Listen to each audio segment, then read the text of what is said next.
Hello, hello. It's nice to meet It's you. going good. Indeed, yeah. So, I want to Mhm. introduce our magazine first. So, Total Thrash Magazine is a Chinese underground fanzine that only reports on thrash metal and writes about thrash metal. And we aim to Decent. deliver the history and creative process of thrash bands to the Chinese-speaking audience. Sounds sick. And from the previous interviews, so I watched a long interview that you did, and then you said a lot about like Cool. the death metal influences that you had, for example, like Time Ghoul and Atheist. So here in Total Thrash Magazine, I would like to hear about your thrash journey. So how did you get into thrash, and what are the bands that you like, and what influenced the new album, like that?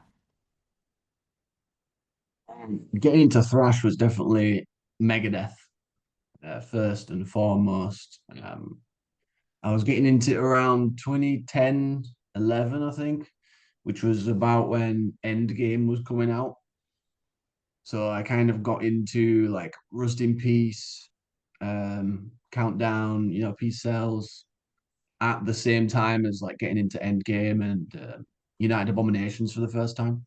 Mm, So I kind of regard them two albums like pretty highly anyway. Chris Broderick, incredible shredding. Endgame's all like super fast, super heavy. So yes. yeah, I proper love them too.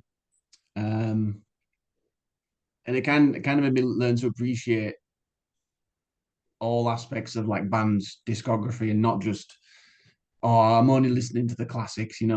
So Yeah, I really that like kind the that kind of Megadeth as thing. Yeah, well. yeah. I own all the albums from the 80s to 90s on like first pressing vinyls, first US pressing. Oh, nice, Yeah, I was nice. really into I Megadeth as don't have well. any Megadeth vinyl actually. Not I don't have any original ones apart from like the latest albums. Mm. I used to collect them all on a CD. So I have all the originals on CD and then like the 2004 remasters as well. I was proper crazy for Megadeth collecting like all the different versions of the mix and that. Oh, yeah, but like the Mm.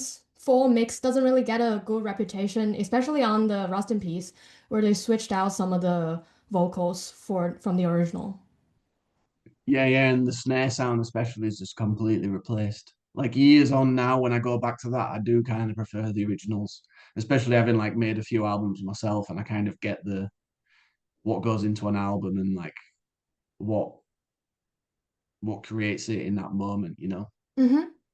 And then in regards to like other thrash bands, Megadeth are definitely the main one, just because they were like super cool riffs, just badass solos, and like kind of unconventional songwriting. And it was kind of like the main like opposition to Metallica. As you're growing up and getting into metal, when you learn that Dave Mustaine used to be in Metallica, it's like this big like mythical lore that you get to learn, and then you like pick a side. So I often like yeah, I to was always compare him to a like Megadeth Anakin head. Skywalker.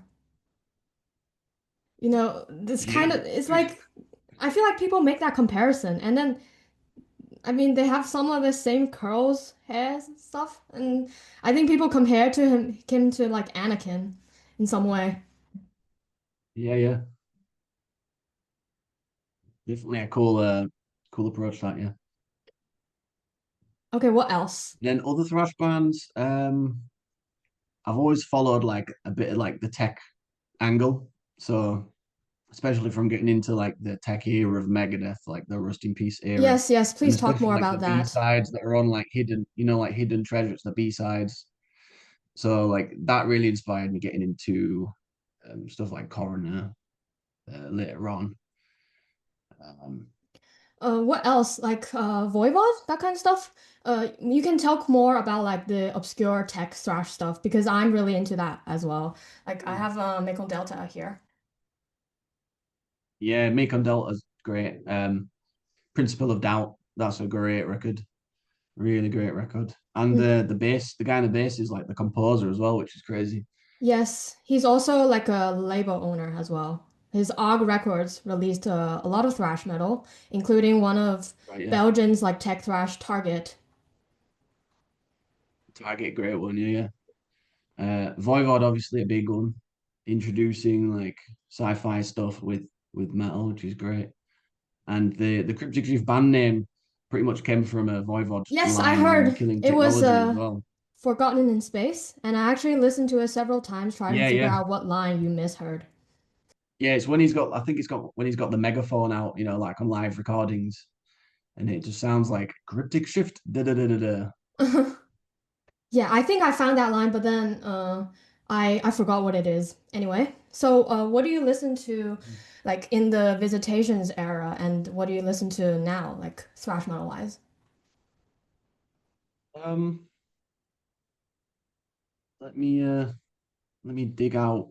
I've actually got a list somewhere of this stuff. So during the visitation stuff, Vektor's Terminal Redux was a good like reference point because they Mm-hmm. also had like the story concept, and I kind of studied that quite a bit for learning how long songs work, and like the dynamics and the ups and downs and stuff like that. But the same can be said for like death metal stuff like Gorguts, like Pleiades Dust, studying like the long form stuff for that. Um, other thrash stuff, a lot of early Machine Head as well. Sometimes comes up Oh. from Burn My Eyes. It's a lot of that stuff like super super fast, like the ending to like None But My Own, Blood for Blood. That stuff's like super fast, like at the limit of like where you can play a thrash beat. Mm-hmm. So those stuff where it's just pushing the extremity into proper overdrive is like real inspirational for keeping like like the chaos and the like intensity, even amidst like even if the riffs are kind of technical. Mm-hmm. Um, and for now, Foreigner's Mental Vortex definitely. I really like the track Sirens. Yeah, that track Sirens is it's got all the tech riffs, but it's got a lot of chords in it. Like when you play like a major chord and then ring the top two strings out, and that song has like that shape, like all Mm-hmm. over the fretboard, and wherever you place it, the two like top strings, the way they ring out, has like a really unique effect wherever you place it. And those kind of like thicker chords, um, I'm quite familiar with like in other genres like the alternative rock stuff. So seeing it used in like tech thrash was like really, really Mm. cool. Okay, I also And have a even feel. like the earlier stuff by Cynic, a lot of Mm-mm. their early demos as well was like super thrashing, before they went super weird jazz fusion stuff.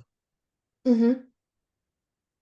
And I also have a feeling that is there more and more death metal elements as the Cryptic Shift releases progress? I'm not sure if that's like objectively true, but do you feel like there's more and more death metal elements in Cryptic Shift? I think there was to a certain point, especially as we were like when we did the Beyond the Celestial Realms EP going into um like the Cosmic Dreams single, that was like pure death metal. And but I think around visitations we started remembering our roots a bit, and we've tried to focus more on like thrash metal, and just remembering that yeah, we are really thrashers at heart. And Yes. even though a lot of it's like super heavy and is inspired by like weird death metal axis, we like to embrace the thrash metal side and remember that like Megadeth and that is like the Mm. coolest. Yeah, I can tell that you guys think you're like a thrash band because by like observing your footwear, Mm. high top sneakers. Yeah. Indeed, yeah. Okay, so when you're Yeah, writing, man. do you? Some of us have got some like really good collections of high tops. Yeah. Mm-hmm. So when you're writing, do you have like in a mindset that you want to balance the like death metal elements and the thrash metal elements and not too leaning on any side, or do you just let it go naturally?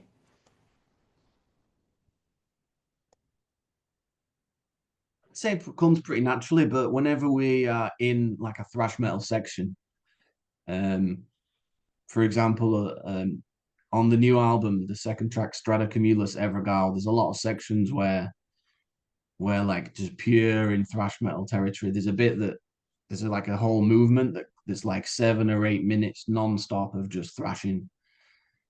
And it's really cool to just embrace that and just really, really lean into it. There's a lot of there's obviously like the Voivod sort of stuff, but we lean into a lot of like creator destruction kind of vibes as well. So it comes pretty naturally, but we like to just really lean into the thrash metal part when it Mm-hmm. comes around. But obviously our riffs are like I was saying with Coroner, it's not all just power chords, which I think can kind of pigeonhole you into sounding like pretty plain and basic at times. So adding little extensions on the chords, making those sort of flavors pop out amidst all of the thrashing puts like a kind of unique spin on it while staying true to like just the raging thrash or the stomping, you know. Mm. That sounds very exciting. I'm very excited to hear the second track. So in Yeah, the yeah. new MV, it's surprising to see that you use like a 3:4 ratio, low res MTV or VHS kind of style. Why have you chosen this kind of style?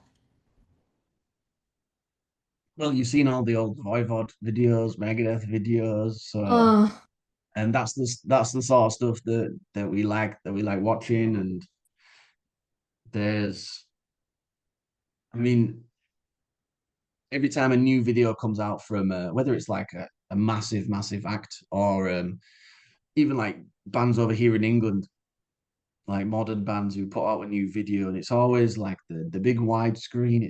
It's kind of got that Netflix filter, you know. Everything looks just like too perfect, and there's a way to do that, obviously, but I think that's you need to leave that to like the big Hollywood directors to do that like really clean, pristine look. But over the last few years, like that Netflix filter term has come around, and putting on a new band's video and you just get that vibe immediately. It's really just off-putting, and you can really see through the cracks, especially like bands have to kind of do the music videos like on a budget.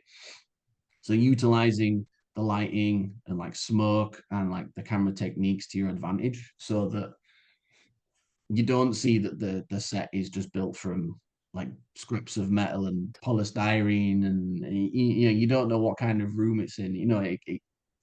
It puts you in the atmosphere and the story. And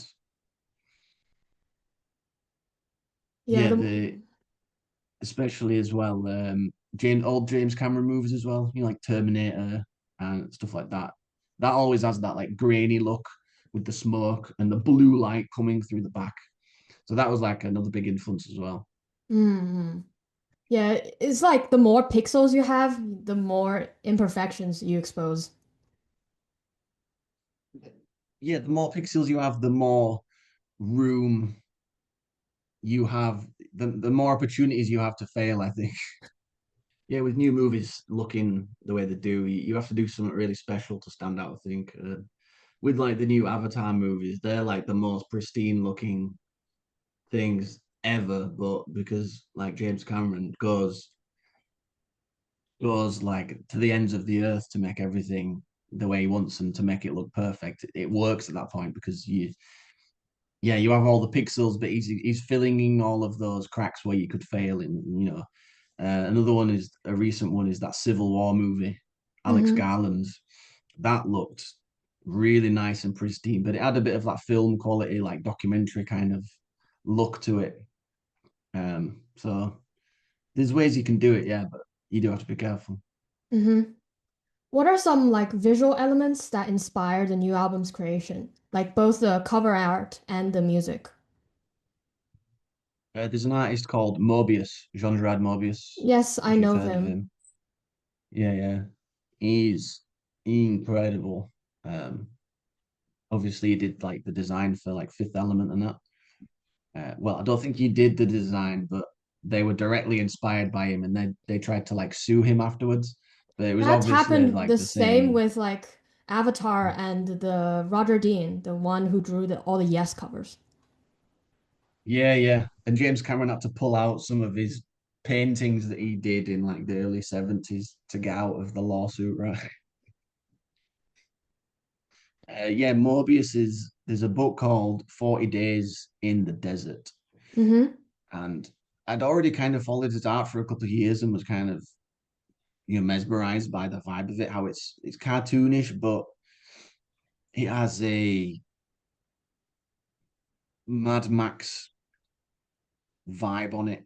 It's set in the desert, the like Mm-hmm. ragtag uniforms and like odd creatures that kind of remind me of like even like John Carter of Mars. So this book, 40 Days in the Desert, um, it's way too expensive at the time when I was looking at it, so I couldn't afford it. But I looked up like screenshots of the book, and it's all of these monk-like figures in these robes sat in the desert. And there was one in particular where there was this guy sat on a rug, and it kind of had a lot of these, like Bedouin tribes, Mm-hmm. like Lawrence of Arabia looking stuff. But it was like super colorful. The like silhouette of this character really stood out to me. And in the background was like his crew chilling in the back with all of these bizarre items. And that was one of the main like and first things I saw that like flicked a light bulb in my head. And I thought, oh, that is really similar to what I'm imagining for the cover. And I was searching for ideas, and that really like flicked the light for me. And Mm-hmm. it's during when our character for the new album, the Recaller, meets the alien sorceress, who is this alien that you can see on the front cover now, and the like exotic look with all of the colors and like the framing of it was like definitely the main inspiration for the cover. Oh, very cool. So, in your previous interview, you said that the guitarist before Joe Bradley is more melodic, while your current guitarist Josh Farrington has more like weirder and dissonant things. So, does it mean that the new album is going to be less melodic compared to Visitations? Um, I actually think the new album is more melodic, which is a strange place to end up after saying that. But yeah, because Joss has like comes from like a death thrash band Separation, and Mm-hmm. he's into like the whammy bar and like the Trey Morbid Angel stuff. I was like over the moon with that, having played with the guitarists who have always got like fixed bridges and can't use the whammy bar. So it's good to be able to like play with Joss because he understands like the similar language as me. And like when we play Cosmic Dreams at the very end, the end solo, instead of like me playing the solo and him doing the rhythm, we both just do like the Floyd Rose whammy bar, lava, plasma, like attack, which is really fun. Hmm. So when it came to the new album,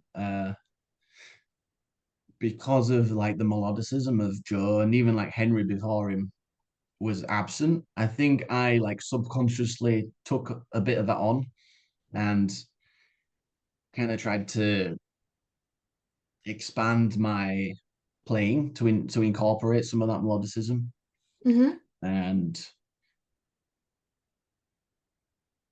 Joss has a fair few like whammy bar attacks on the album, but he's got a couple of really nice like melodic ones as well. But in Hyperspace Topography track 3, there's a solo Mm-hmm. in the middle that we actually jammed that track a lot in the practice room and like improvised a lot, especially like the two solo sections. So the solo that's on the album comes from like sessions, like recording sessions of like just pure improvisation. And it came, those solos came out like super melodic and like really just ear catching. Mm-hmm. And it was inspired by Cardiacs. They're like a British strange rock band from the 80s and 90s. And you'll probably see Dan Mongrain wearing the shirt a lot in Voivod as well. Mm-hmm. Their guitarist was like fantastic. There's a track called Is This the Life? And there's this lead at the end, which is all of these like single notes, which are just single notes, but they're like screaming through, super powerful. So that sort of stuff inspired my playing on hyperspace topography Oh. and using that melodicism as well. Um, Came out in that solo. There's other solos which are completely wild and are in the vein of Visitation, I think. Mm-hmm, And plus, mm-hmm. because it's such a long album, it's like nearly 80 minutes. There's time to do the dissonant stuff and like more Yeah. time to do the melodic stuff. And it's not just melodic for the sake of it, it's not just pure major scale stuff. It's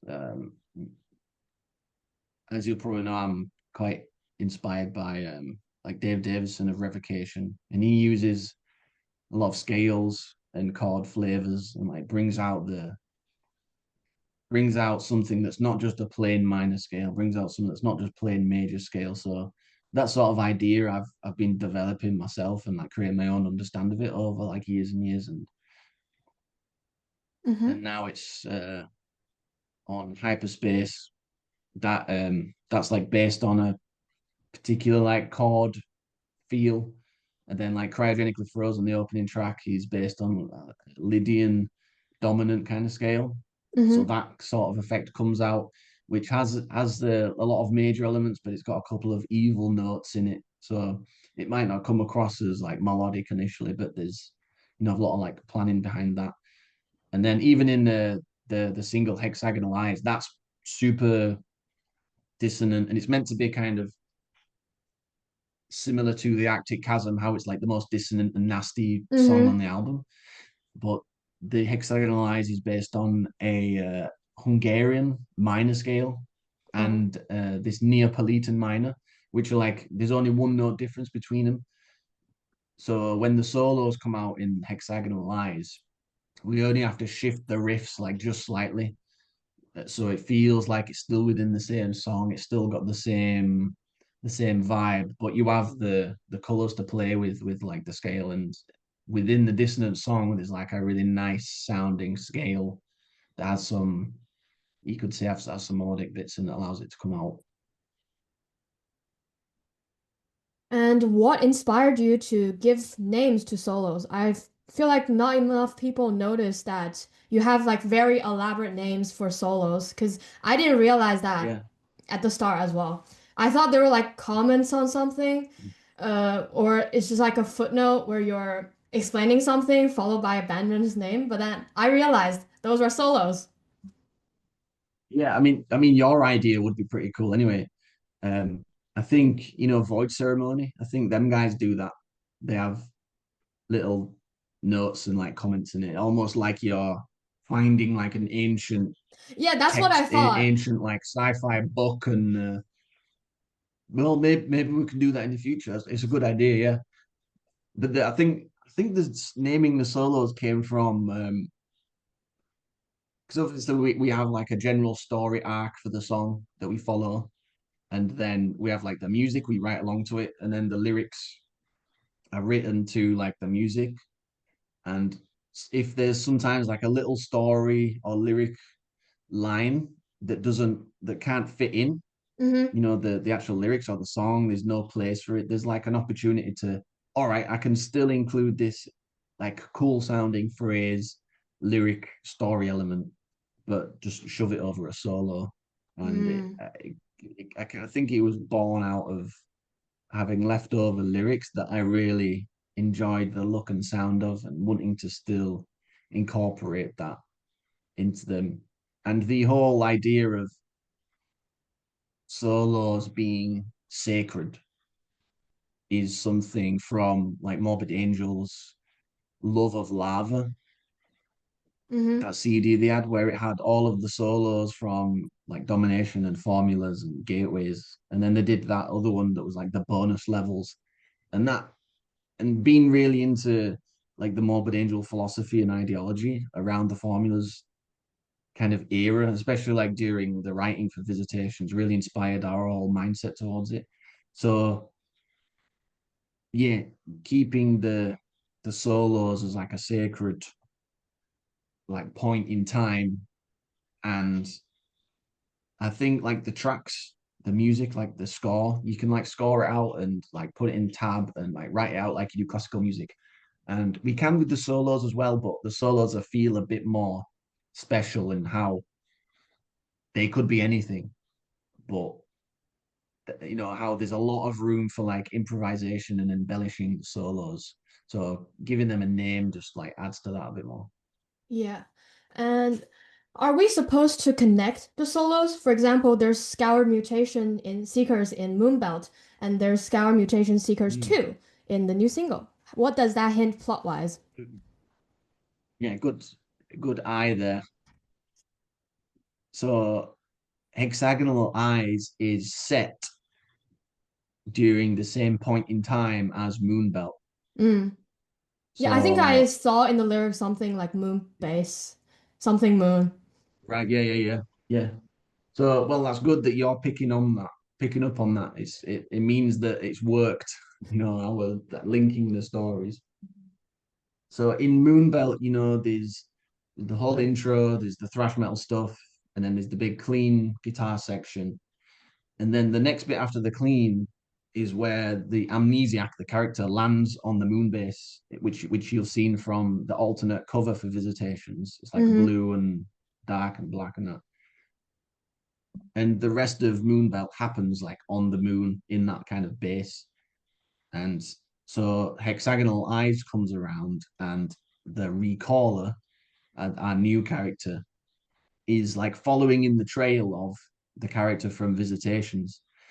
So she lands on the base, the moon base, and is looking for the amnesiac in this moon base. So they're in the same environment, some of the same chords and solo names pop up to like link them thematically and make you think, oh, Hexagonal Eyes is going on at the very same time as Moonbelt is. Oh. And like in Moonbelt, after the conversation section, there's like a bit like in Alien where Ripley sets off like the countdown timer for the nuclear bomb.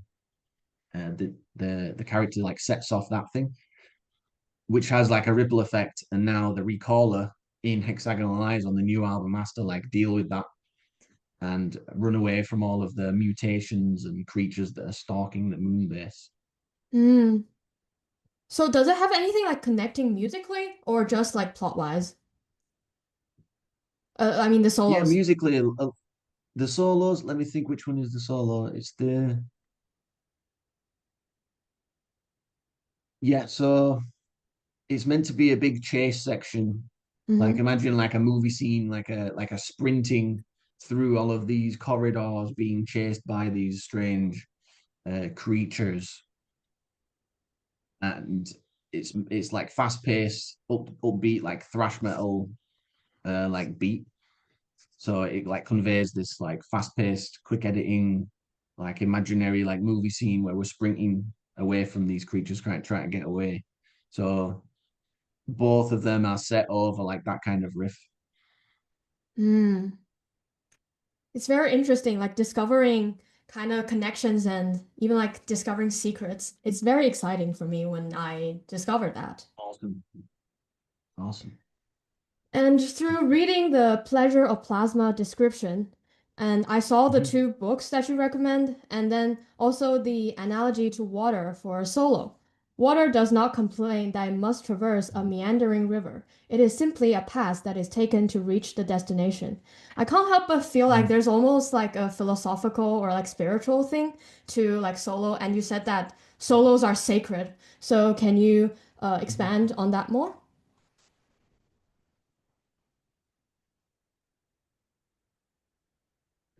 Yeah, so expand on what I said is how the songs and like the rhythm beneath the solo, like when we do like the guitar tablature book, the riffs are the riffs, Mm, like the end, you know? And yeah, the solos are like a point in time for whoever's playing them. And whatever comes out in that moment, even if it's like in quotes wrong, mm. it's right because it's plasma, it's the lava, it's the solo. And yeah, it can be anything. That's the point. The solo could be anything. In that moment during recording, the riffs were always going to be exactly how the riff's supposed to be played. It follows the path of the river. But in the moment, the solo could have been one of many. Mm-hmm. And I think that's what's meant in getting from A to B. It skips over the riffs, it jumps over the river. It's there was an equal chance for anything to happen in that solo. Obviously, the solo has to sound cool in the studio, and it has to be, it has to be sounding Mm-hmm. badass. It has to be played well, you know. But yeah, they're they are their own entity, which is why we wanted to do the Pleasure of Plasma CD and have them all by themselves, because you can listen to them and get caught up in it the same amount you do as a regular song. You know, you can listen to someone play a solo because it is like just a pure expression in that moment, and you like it's it's like a performance in itself, like a guitar riff. We all just play the riff and we're all playing it in time, but the Mm-hmm. solo is like really special in that way. Um, you can hear a whole journey in it, and like even the way you perform a solo live, and even in the studio, you can kind of do anything. You can kind of let anything in. It's kind of like a meditative moment in time. And Yeah, it's I a bit saw of the philosophy, I think, description that of comes those two. from, our other band, Slime Lord. Mm-hmm. That's kind of the approach we take in Slime Lord with the songwriting. It's kind of anything goes in that moment, and we record it. And if it felt good, that's going to be the song basically. And the same in my other band, Last Victorian Death Squad, with all of the gim sections, the noise sections. We have like our song that we play, and then we record a whole like guitar feedback pedal explosion track, and then we just sit that on top of the song, and that like gim track we call it is the same sort of philosophy. And Mm. we've done the same for LVDS. We've released versions of the EPs and the albums where the song title's the same, but you think you're going to listen to this like great rock song by LVDS, but you put it on and it's only the guitar feedback. Oh, I read the description of those two books. So, playing those kind of plasma solos is like a relaxing kind of experience for you, like even Yeah. healing experience for you. Yeah. Um, I spend a lot of time like at home or the practice room in front of my amp with all of my guitar pedals just like sprawled out in front of me, and just creating, being a bit of like a noise artist, if you will, but without the like pretentiousness or something. They're like a crazy breed, I think, but the way in which they believe in the sound that they're creating is definitely something. There's definitely something in that. So Mm. becoming like really familiar and confident with my instrument, like my playing, being confident with my physical guitar, the wood, but then like being really knowledgeable about how all of my guitar pedals work and the way in which they're configured, and what putting one pedal in front of the other will do instead of like the other way around. And if you have like effects loops or send and returns, there's all sorts of like crazy sounds that you can come by, and it's also really physical and real. Like on Mm. the album, we record all real amps. Like we reamp it, we record it, but we reamp everything through the real in the real room. And we even did tests like recording through, like something like a Kemper, like through the computer system. And Mm-hmm. then we did like a blind test compared to like the real amp. And every time we picked the real amp, which must mean something. So having like real physical pedals, the pedals is like an instrument in itself as well. The whole like ritual of pressing the buttons at a certain time, and I could even play my pedal board without a guitar Oh. as an instrument on its own. I could like just put my guitar away, and you can manipulate like the end of the cable to make noise.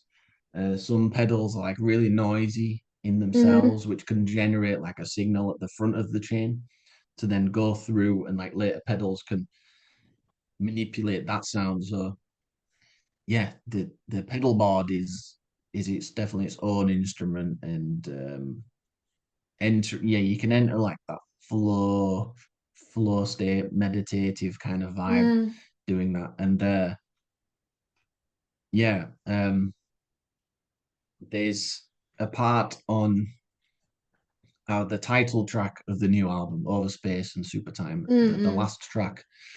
There's a section where it's literally like a whole 2 minute section of just pedal noise. And it's not just noise for the sake of it. It's like we're in that pleasure of plasma state, that meditative kind of state that you're describing there. And me, Joss, and John all have like we have 3 layers of just this like pedal noise, like oblivion. And just as I was explaining the last question, how that having like a plasma solo, listen to it just by itself. Same with the LVDS like GIM tracks, and it's same with this new section in Overspace on the track. It's like a whole journey in itself, and it's a moment in time that's really like pure boiling down like what that human is at that time mm-hmm. through all of these like sound creating instruments and recording it as like a special moment in time. Mm. So the do you take the plasma solos to live situations as well, where you just like improvise and then have that flow Yeah, kind of thing? we replicate the solos live, but it's not as rigid as riffs. You know, Mm-hmm. riffs have to be pretty much the same every time. I mean, you can throw in little dive bombs and like pinch harmonics and little flares on them, but it's always going to be the riff. Otherwise, the whole band's going to be like, what are you doing? We need to play the song. Where are you going with this?" But the plasmas, um, yeah, we play the same solos every time, but the way in which we do it can is like really open. And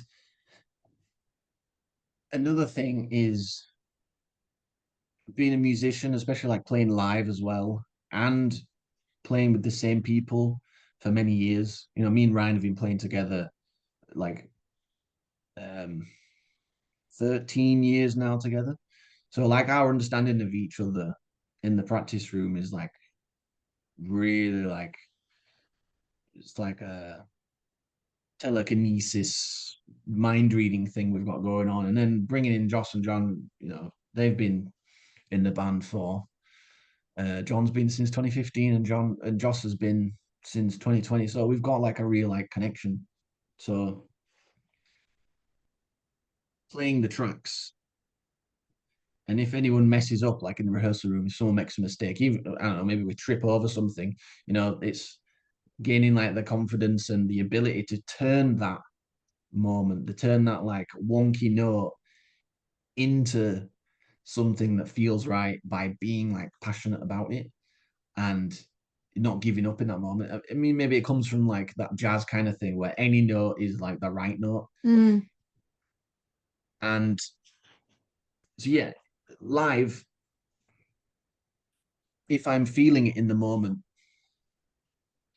I maybe like a really nice melodic solo. I could start it off the same as on record, same as on the in the plasma, but mm-hmm. do something like really wild and like unhinged in that moment and like really fuck it up and turn on some pedals so it just creates like a static oblivion, but then somehow find a way to like bring it back. It's that kind of openness for the solos. Mm-hmm.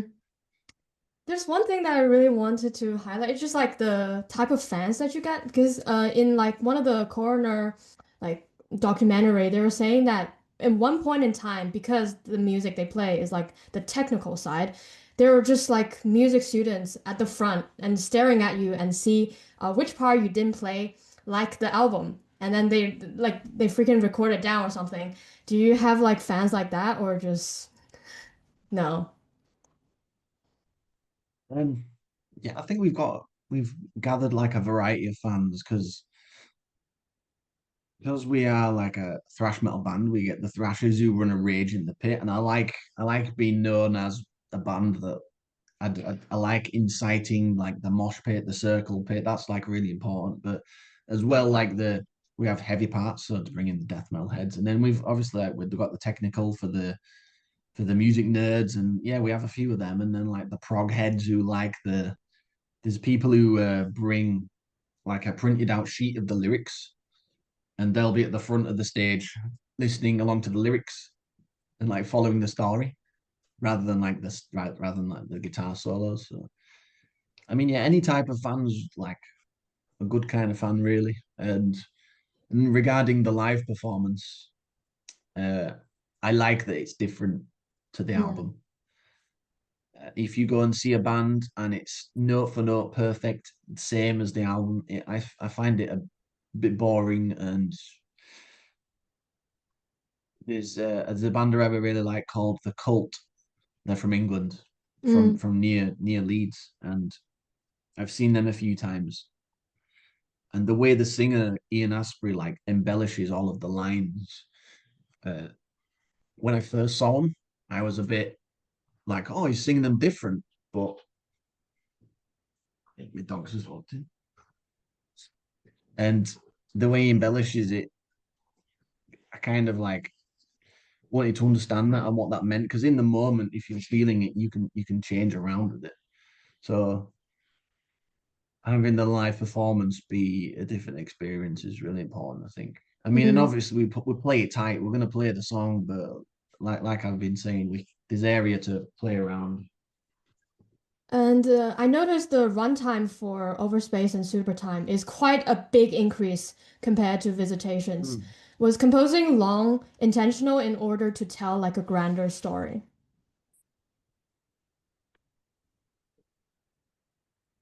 Um, it always kind of just turns out that way. I mean, I Mm. knew that Stratocumulus Evergal was gonna be really long.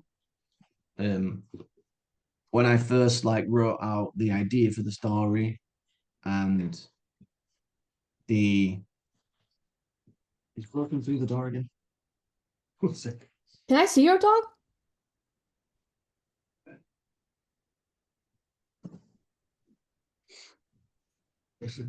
Yeah, so for Strato Cumulus, I knew it was going to be super long. When I first wrote the idea for the story and like the first chords and riffs for it, maybe back in 2016, 17 was like when I came up with like the concept and that. And then I had in my head, yeah, this feels like a long song. Maybe it'll be like 15 minutes. Mm. But then coming around to work on it, and as like the story ideas progress, we kind of have like a roadmap to follow, and we have to hit all of like the checkpoints and fill them all with riffs. And yeah, it just turns out that way really. And even with the three shorter songs, I wanted to I really like the idea that a lot of other music out there is very short, and it Mm. doesn't have the time to really explore every part of the thing that it's trying to like give to the listener. And like I was saying, like cryogenically frozen is it's a lot of it's set in this Lydian dominant scale, which is based upon the mystic chord and this mystic scale that this guy Alexander Scriabin, who was this Russian composer like in the late 1800s, and he came up with this mystic chord, he calls it. And I was kind of entranced by that idea. I mean, initially by the name. Once you hear, oh, there's a chord called the mystic chord. Whoa, what does that mean? So going down that rabbit hole and kind of falling in love with that, the feeling that chord and scale has. And then I looked back at cryogenically frozen and the riffs that were already there, and I was like, oh, there's already a tritone in our riffs here, and this chord kind of fits in the mystic chord already. So, and cryogenically frozen was quite an old song that had been reworked a couple of times. So Mm. tweaking a couple of elements to make it fit in this like Lydian dominant scale was like really fun and made the song feel like, oh, now's the time for this song to be complete. Mm. And it makes the whole song like its own very specific like color and flavor, and it defines itself from the the other songs. And all the three shorter songs on the album, they all follow the exact same structure. They have like an introduction, which introduces like the chords and the vibe of the song and what tonality it's in. And then it goes verse, chorus, and then there's like a big middle section where we expand upon the notes and the flavors for a bit. And then there's in the middle section, there might be a moment where there's like a middle eight kind of thing where it goes a bit different. But then it returns to the verse, hits the chorus again. So it's like a proper like song, and then Mm. the ends. So all them three short songs are they were intended to be the more like song orientated ones rather than like the long linear progression of like Strato or Overspace. But yeah, they just turned out to be that long Mm. because we wanted to give the time to the song to explore, because like this scale, this Lydian dominant scale, it's got a lot to tell. Uh-huh. And I've done a lot of exploration in this scale, and I'm really excited to tell all of the listeners about all these avenues and these corners that are within this little pocket of scale that Mm. we've decided our song's going to live in. So yeah, making it nearly 10 minutes is just it allows you to go on a real journey with the song and really discover every element of the chords and everything that we're trying to get across in the song. And Mm. same for Hex and same for Hyperspace. And I saw that on your Instagram before you have like hand-drawn frames. Like you said that was used to write the story. Do you use that method in the new album as well? Where you said it's like almost like movie frames where you drew. Oh, the storyboard. Yeah. Mm. I don't do that often.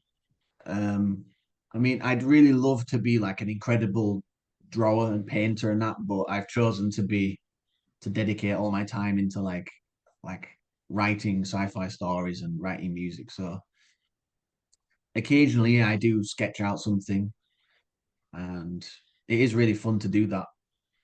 And no, it's not done for everything, but Oh. occasionally I do it out of enjoyment. And Mm-hmm. especially for like the main artwork pieces,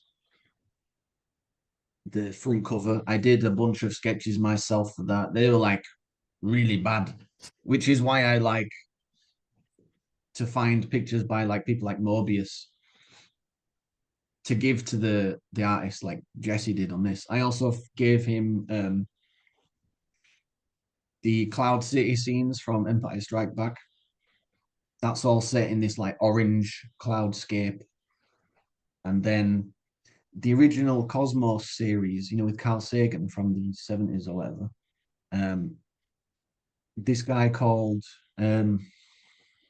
what's he called? He's called something Schaller. He's not. He's called, but he painted this. I think there was an episode that was all about life forms on gas giants, Mm. and because like Stratocumulus and parts of Moonbelt are all set over this gas giant, that was like a really big inspiration for me. Yeah, the in the This wolf guy, system. oh, he's called yeah, yeah. This guy's called Adolf Schaller, Mm. and he paints this incredible like picture of a it feels like you're in a gas giant, you're in the clouds, and you're seeing like this giant like storm structure, and in the distance these other cloud formations. And he's also drawn little creatures in there as well, which is like really like fascinating how he came by like the animatomics and the biology of this. And it's a little quite similar to like James Cameron's Avatar stuff, how he creates a whole biology and story Mm. behind all these creatures. But that was an incredible image as well that I gave Jesse for the artwork, um, amongst others as well. But myself, drawing, we've got a few whiteboards in the practice room as well, and Mm-hmm. sometimes I might draw a little spaceship and a little guy, like a little action of the riff or something sometimes just for fun. We all like doodling on there, drawing like stupid funny stuff, or sometimes I'll like draw a little spaceship or like a Star Wars character. Mm. Since you just finished your Asia tour, I would like to read you a few reviews people left of your show on the Chinese social media. Mm. That was very Oh, intense nice. and so satisfying to listen to. Top-notch technique. I'm totally in love with Cryptic Shift. The lead singer was so incredibly handsome. Very good. Okay, the second one. The vocalist looks gorgeous, insanely skilled. Me and my friends were totally fangirling the entire set. The performance stayed rock solid throughout, sounding almost identical to the album, which I don't know if you want that to be. And as a band clearly influenced and learning from Vektor, they managed to capture the essence while still forging a sound of their own is truly remarkable. And then this one, the last one is referring to you as well. Very talented, handsome, and charismatic. A new band that's been largely underestimated. Okay, so during your recent China tour, many girls said you were handsome. What do you think about that? Awesome. Yeah, I just Yeah, figured I'd read the you fans these. in China were the best on the whole tour, to be honest. Like for real. The venues in China were like the biggest as well. The most people came out. Loads of people wanted us to sign stuff, which was like really cool. And yeah, like I was saying, I can't wait to go back to China. I think we'll have a even better reception, especially with the second album coming out. I heard you play in like a coffee shop in Japan. Yeah, one of the venues. Yeah, on this last tour, we played the biggest venues we've ever played, and also the smallest. I think that was in Nagoya. We played with Anatomia, which was like Mm, super cool. Like as a concept, playing a tiny coffee shop in Japan with Anatomia is mm, like a wild concept. But yeah, we did the show. It was great. The equipment we were on was crazy. It was like these little tiny, like jazzy practice amps, and mm, the drum kit was really like the kick drum was like really small. It was like this like miniature jazz kit. The kick drum was like raised up.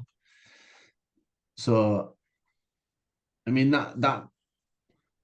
that's a part of like getting used to being in a band and kind of being able to like play a solo however we want, even if we make a mistake, and coming across weird amps, being able to just get on with it in the moment and being like, okay, let's find the best tone I can and just get into it, even if like it's not an ideal situation, just get into it because we're in Japan, we're on tour in Japan, and bring out the plasma, bring out that meditative vibe, and just go for it no matter what. Yeah, yeah, good mm-hmm. show. That Anatomia as well were like evil. I remember I was sat at the back and there was like a huge crowd of people and all this smoke and these red lights. It was like a literal portal to hell or something. And I could see through like the silhouettes of all the people, this red light, and then catching little glimpse of Anatomia playing. And it was like super heavy. Good experience though. And I think because Vector toured China just like not long before you guys, so a lot of Mm. people were comparing you guys to Vector, and then I think some of the advertising would say like, I mean, it's in Taiwan. I think it was like Cryptic Shift is like Vector but Death Thrash. So what is your opinion on Cryptic Shift being compared to Vector? Do you think it's a accurate comparison? Yeah, I think we both take on the things that were established by bands like Voivod and Nocturnus. Mm, We are a part of um that like legacy, that ancestry. So yeah, it makes sense. We're both thrashing bands, so yeah, that's awesome. And Vektor way more lean into the thrash metal stuff, and they've got their sound, and we've got our way of doing it. So yeah, yeah, great. We toured with Vektor as well in 2016 in UK and Ireland, mm-hmm. which was like one of the best touring experiences as well, especially like around that time being really into the band. Terminal Red X just came out, and then meeting them and hanging out with them. And I think the year before, I'd traveled like halfway across the country to London to see them Mm. just as a fan. So then like a year later to be playing with them was like really cool. Okay, now's the question that I prepared for the most, which I watched like Bloodborne walkthrough for this. So, how has video games influenced your music? And you can now talk on Bloodborne. Bloodborne thing is the vibe it has is just unmatched. I think, and I've actually never even completed it. I've got to the last boss and Which I one's the had a last few boss? goes at it. Um, it's the German in the garden of the Hunter's Dream. Yeah, Uh. I tried that boss like 3 or 4 times, but then just gave up. And around that time, I thought, you know what? I don't actually want to complete it. I want this experience to just go on and on. So over the years, like me and my mates have played a lot of Dark Souls and Bloodborne together. It's it's like a really fun time to do co-op, but like Bloodborne especially is a good thing to do like on your own and just experience Yan and the vibe and the whole like Lovecraftian um like through line that it's got to that is like really special. And the whole thing with like, like the gods, the ancient gods that they discover and is an element that I really like. And another thing is the Hellboy movies from early 2000s Uh-huh. by Guillermo del Toro. In the first one, at the end, where that the bad guy's summoning the Ogru Hadad, these like weird octopus things deep in space somewhere, and they're all crystallized in these weird cocoons. And that there's only like a minute of like visuals on them. That minute, that because you only get like a little snippet of them, is like really inspirational. Mm.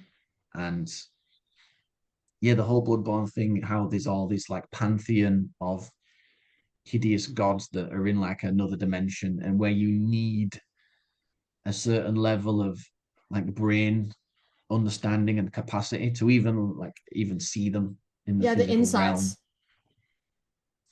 Yeah, the insight. Yeah, yeah. That's just a really mesmerizing concept. Mm-hmm. Really, really cool. And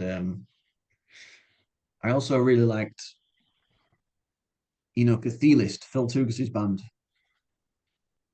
Their record came out in 2016. Yeah, Cathelist. And the lyrics on that are very Lovecraftian in that the lyrics just read like a short story rather than like lyrical phrases and poetic lines. He wrote it as if you're reading a book. Mm. Like it just reads, and you're not sure if you read the lyrics, it won't feel like lyrics. It just feels like a book or a story. And he invented a bunch of like names for things and strange creatures and gods and places. And that's another thing I was like, yeah, I really like this kind of thing as well. And that was a bit of an inspiration as well to do like a similar thing for visitations and Overspace and our thing. So in our world, there is like a pantheon of ancient gods that we have. There's Elus, who's kind of like the main one that we follow. It's the one who's in the battle in Cosmic Dreams, Mm. and she's the one who's like in this like eternal time loop, which is how like it goes from Cosmic Dreams, goes all the way through visitations, and then loops back around, and it's like this cycle. And she's the one who we meet in Hypergean Gaul, who's like buried into the earth, and who's in the battle in Planetary Hypnosis as well. And then there's Asaulhi, who we meet in Overspace as well. There's another like conversation movement in that where the character speaks to this ancient one to try and get directions on where to go for the next part of the quest. Um, and I invented this whole thing where every gas giant in the universe Mm-hmm. is like from a previous like age of the universe, and when these ancient ones died, well, they didn't die. They sort of went into hibernation, and then they became gas giants. That's like what happens Oh. to their bodies afterwards. So they like live in the center of this gas giant, and that's what they become. And Elus, who's like who from Hypergean Gal, in that cycle that she's in, she visits Saturn and Enceladus, the moon, Mm. which is where it all like kind of links together. And in a future album, we're going to explore more of these like Bloodborne style ancient one pantheon. And we're Oh. going to, rather than following like a human character, we're going to be following one of these like alien ancient creatures instead. And Can you do like a brief yeah, breakdown of all the inspirations you used to construct the lyrics for Cryptic Shift? Because I noticed that you use like Sumerian language from the Necronomicon in your songwriting. yeah, that comes from being really into formulas fatal to the flesh. Mm. As I said, that was a really influential point in our lives around like writing the visitation stuff. Um, and the inspirations, I like to think of it as the way George Lucas, when he's making Star Wars movies, he puts a lot of references in and Mm. like homages. And it's not like a blatant rip-off, like when he's in the Death Star, and the number for the prison cell is like 1138, which is from THX. And he's like self-referencing himself, and so slipping in like bits of the Necronomicon, slipping in like bits of Bloodborne terminology, and there's all sorts of more stuff. There's so much more stuff that I like bury into the lyrics and reference, but they're hidden deep in, and there's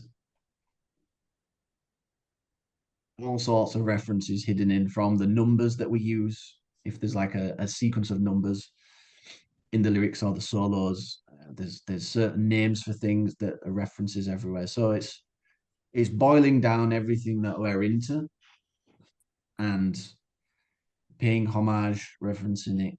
Um, but a lot of that I like to keep secret. I like to let people discover it on their own. So like the Bloodborne thing was like quite obvious because it's just a straight up the same name but describing like a different location. There's a lot of other cool stuff there. Yeah, I like digging that stuff. And I also didn't Yeah, forgot there's to references to mention. like other sci-fi stuff or like other like British bands in there as well. So I'm curious as I do like more interviews over the years, when people bring them up, it's pretty cool. Mm. I also forgot to mention, do you know that Trey from Morbid Angel has like a channel where he upload videos of him playing Yeah, games? yeah, Yeah, my yeah, friend told and me about that. And yeah, then he plays some of the like Souls games like Elden Ring. right, yeah, yeah, yeah. Trey's a unique guy. He's got a unique mind, and yeah, that YouTube channel's had some like really crazy stuff on it. I used to be really active in this forum, Morbid Angel riff posting. It was on Hmm. Facebook around like 2017 when their latest album was coming out, and yeah, getting into a lot of the Morbid Angel lore was really cool. And Trey's done some like bizarre stuff that's like interesting to decipher just on like the Morbid Angel albums. So trying to like decipher all these wacky stuff he's doing on his own YouTube channel, like amidst all of these like playthroughs of video games is fun. Like he uploads little snippets of TV programs that he watched as a kid or something, and it's interesting seeing that upload and thinking, what does he take from that? What is he referencing? And thinking like, yeah, he's probably referenced that in Morbid Angel as well. Oh, yeah. Have you ever thought about like this complicated language that you use? might turn non-native English speakers off because it's very hard to understand. I have to use like both Google and Google Translate and then all the other stuff to figure it out. And also, I think you created some words. For example, in the new song, the word I don't even know how to pronounce it. Tryptophan. I think that's a word you created, right? Yeah, diverity, tryptophanism. Say that again. Um, diverity, Mm. tryptophanism. Tryptophanism. Okay. I'm not gonna try to repeat that, but thank you for Yeah. telling me the correct pronunciation. Yeah, yeah. So what was part of the question before you said that, sorry? Like, it would be too hard for non-native English speakers to Yeah, get yeah. into your story. Mm. I see the lyrics a little bit how I see the solos, how they're meant to be like a little strange and obscured and bizarre. And I use them as artistic things in the way they sound, as like a human speaking them, how the phonetics come across in like audio, and also how they look Mm. in the spelling and the choice of like letters in them. And sometimes I'll like purposely spell something wrong or purposely say pronounce something wrong because I just like the look or sound of it. And I know like in Asian culture, like the calligraphy is like a whole like other like topic that's like goes pretty deep. And I really like the idea of the word being like a symbol Mm. and the sound being like a symbol. It's a bit like a band's logo, like our logos, Cryptic Shift. It's all of these pointy, spiky things in this circuitry. And like, yeah, people will be like, what the hell does that say? But it doesn't say cryptic shift. It means cryptic shift, you know? So with the complicated words, yeah, I think you're meant to, even if you're English, I think you're meant to look up in a dictionary. You're meant to bring out your thesaurus and think what and look up what adjacent words it's got a same similar meaning to. And then the next word might be something you understand. So then you can create your it's meant to invoke a visual thing, you know, because we've got all these crazy sci-fi happenings and occurrences, space battles and aliens and stuff going on. And but a lot of these story concepts come from me imagining the vision, the visual of it, as if it was in like a big Hollywood movie. So yeah, the fact that you look it up in the dictionary is the same as me. I do the Mm. same when I'm writing the lyrics out. I like to create. I like using these nice looking and sounding words to create an unusual sequence of words. So Mm. And I heard that you have like plans to release uh because it was an interview in 2021 and then you said there was going to be a tab book and a picture book for visitations. Would you do this for the new album? yes, this year we're going to release the tab book for both albums. Both Uh, albums, yeah. what So about the that'll picture definitely book? happen. The picture book. Um, what did I say in that interview about a picture book? I don't Uh, remember. I think it was just like pictures and then tell the story, that kind of stuff with the lyrics, I guess. Well, like a graphic novel kind of thing. Yeah, there's lots of things that I'd love to do with this story and our music, but there's a lot of money behind like commissioning an artist to paint a picture for every like phrase of the lyric. Mm, So if everything goes well, if everyone buys the album many times, then yeah, maybe this is a possibility. I'd really love to do something like that. Make like a have you seen the Star Wars 2002 Clone Wars cartoon by Gendry Tarkovsky, I think he's called, and that style of cartoon animation with the pictures, and I think it'd be like my ideal way of translating the story we have. Mm, Um, and I've also started writing parts of like an adventure game book and even like a novelization of it. But I mean, it's a massive, massive undertaking to do that. And if I did it, I'd want to put the same amount of like focus and concentration and care in it. So as I do with the music. mm-hmm, So yeah, the, the tab books are 100% happening this year. Because we didn't manage to get the visitations one out yet. I think because the albums are connected with the stories, the lyrics and like yeah, they're connected. There's even more reason for like even new fans to go back and listen to visitations, and same for existing fans who want to listen to like how their two songs are connected. So I think both albums are going to be getting a lot more of like listens together. mm. So I think it's a good opportunity to bring them both out at like the same time. So that'll definitely be happening. And then with the graphic novels or storybooks and that, I'd really like to, but we'll have to see. We'll have to see about that. Mm. And I have another question about the lyrics. It's like you write in this like so complicated stuff. Do you have trouble remembering it for like live performances like that?